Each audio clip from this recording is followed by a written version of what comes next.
Legends and Luminaries. I'm Julie and welcome to Write Smart.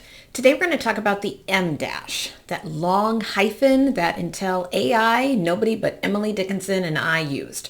So I'm in the final revisions of my memoir, Little Eater, and I'm concerned about these M dashes, which I have been using regularly in my writing life for about 20 years. Yes, 20 years, but have now become a telltale sign that a writer has used AI. If you've watched Write Smart before, you know how much I hate AI and algorithms and social media. Because AI is being used for all sorts of writing, anyone who is writing anything now is deliberately leaving in typos and whatnot to make sure that it doesn't look like AI. This is crazy. We already suck at grammar and detail-oriented work as we have become more reliant on technology. But now we're purposely making mistakes so we can say, hey, look, I didn't use AI, so there's no way it was used. And you know what we're going to get? AI slop that now has a bunch of mistakes. Ugh.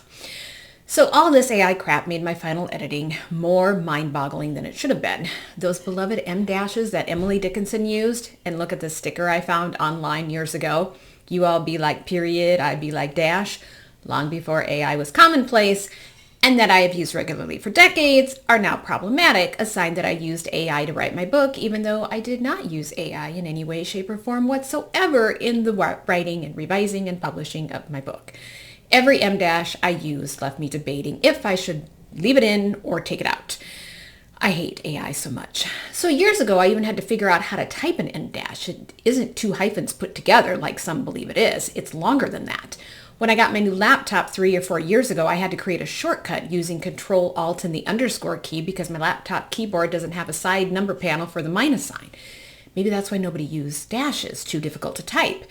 And by the way, as I wrote up this, I currently have used 4 dashes. I cannot help it. Why AI gravitated to a punctuation mark that people rarely use makes me question who was inputting the information because AI wasn't finding it on websites or Reddit or tweets. That's a $1 million question. So first off, let me explain what an M dash is.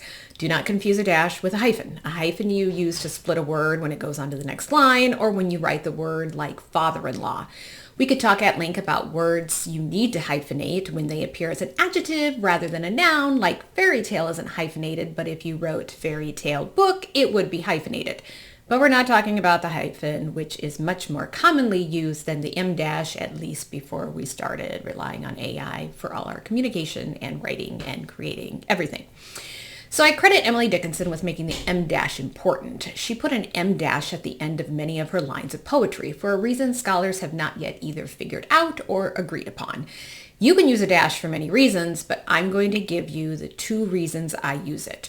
So the first one is for emphasis, and the second is because I like how it disrupts the flow of a sentence. An M dash sounds like the way I think and while drawing attention to that specific information in a sentence. If we're speaking from a Grammarly perspective, an M dash is essentially used for the same reason a comma or a colon or a parentheses are used. But remember, the context of the sentence is just as important as the punctuation. We don't want to eat Grandpa. Rather, we want to let him know that it's time to eat. So let me give you some examples from my book so you can see why I left those M dashes in. So I've got 6 of them to show you. So here's the first one, and pardon the 2 hyphens I'm using as an M dash. Even Microsoft's designer won't let me put in a dash, yet another reason to question why AI wants to use the M dash so much when so many apps don't even let you type one. Okay, so here's the first one. And remember, you don't know the context of the sentence. I'm just giving you the sentence. But that was a better option than having an adult assist me because then I would be expected to eat whatever and wherever it ended up on my plate. Okay, so I have emphasized and wherever it ended up. Now, I could easily do this second one. So now I've taken out the M dashes and I've just simply put in commas. So it reads the exact same way, but that was a better option than having an adult assist me because then I would be expected to eat whatever and wherever it ended up on my plate. So first of all, in context, what I'm talking about is I don't like food touching on my plate. And so I was very concerned about where it was on my plate. And so I really wanted to emphasize this wherever because the wherever is just as important as the whatever.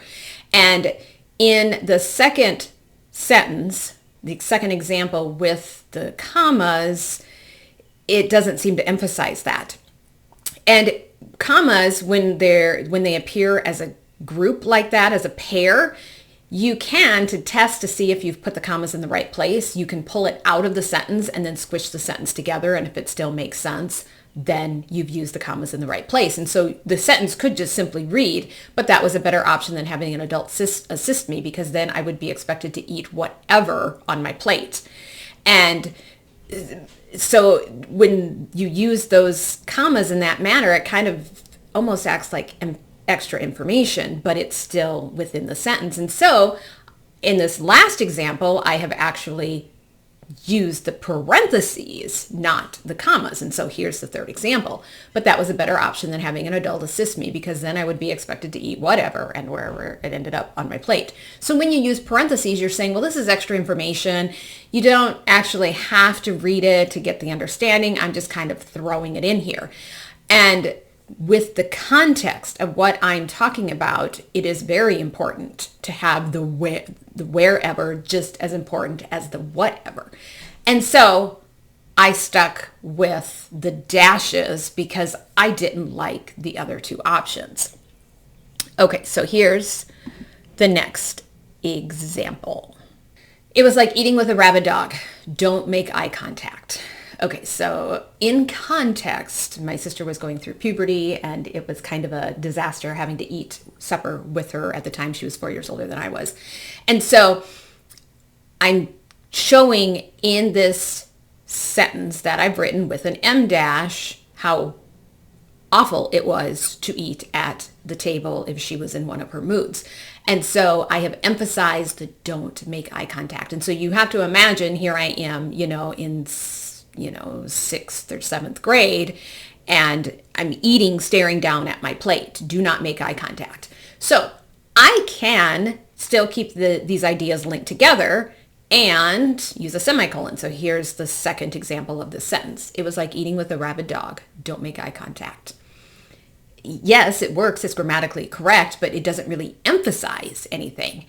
If I want a more abrupt ending as opposed to connecting those ideas together, I can just use a period. It was like eating with a rabid dog.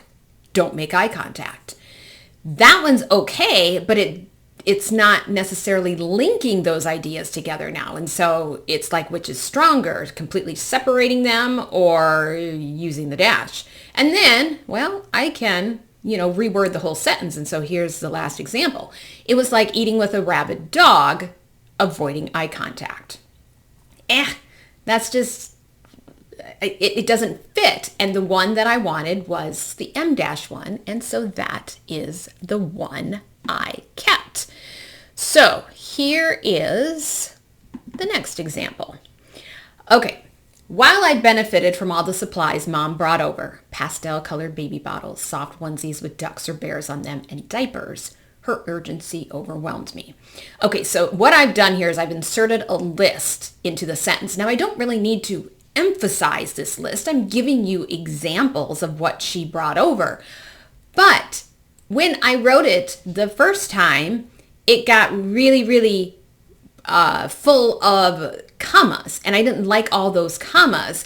And so then I tried another example, adding the word like. And so here's the second version of this sentence. While I benefited from all the supplies Mom brought over, like pastel-colored baby bottles, soft onesies with ducks or bears on them, and diapers, her urgency overwhelmed me. I just look at that sentence and it's full of commas. It's too much. I could have used parentheses around the list, but I didn't like the way that looked, and it just didn't seem to fit. And so I separated out the list with dashes. I prefer that, because when you've got a sentence full of commas, I don't think that's a good thing, especially if then that's going to require me to rewrite the entire sentence. I don't want to rewrite the entire sentence. I like the way it just fits and move on. Now, granted, my list isn't parallel. I should have kept my list parallel, but that's another separate issue. So here is the next sentence that I have. I enjoyed those meals more. Less prep, less cleanup, less structure. So I've got a list, okay? So the best way to introduce a list is usually with a colon. But a colon doesn't necessarily emphasize anything. And so I'm going through as I've changed how my eating schedule, and now I have a toddler and all these different things. And so I really wanted to emphasize the less prep, less cleanup, less structure. So here's the colon example. I enjoyed those meals more.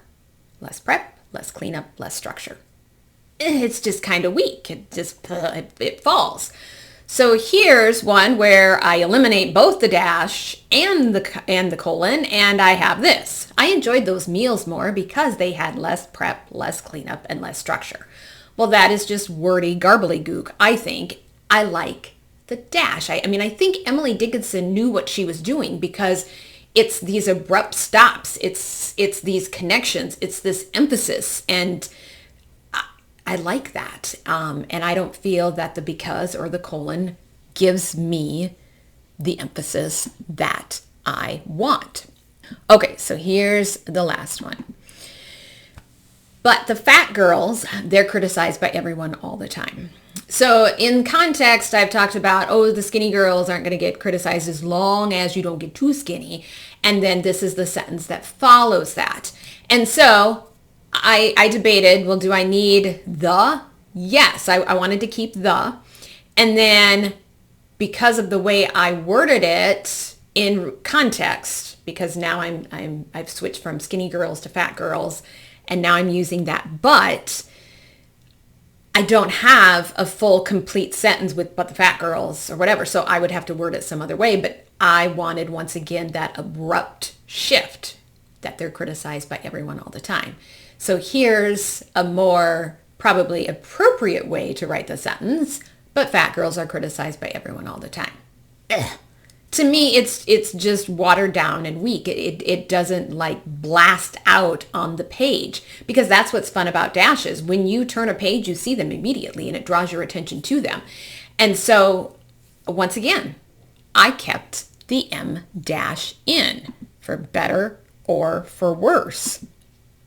So my argument for using M dashes, a punctuation mark that has been largely ignored for the past 50 years, but is now the subject of debate regarding whether a human actually wrote a piece of work.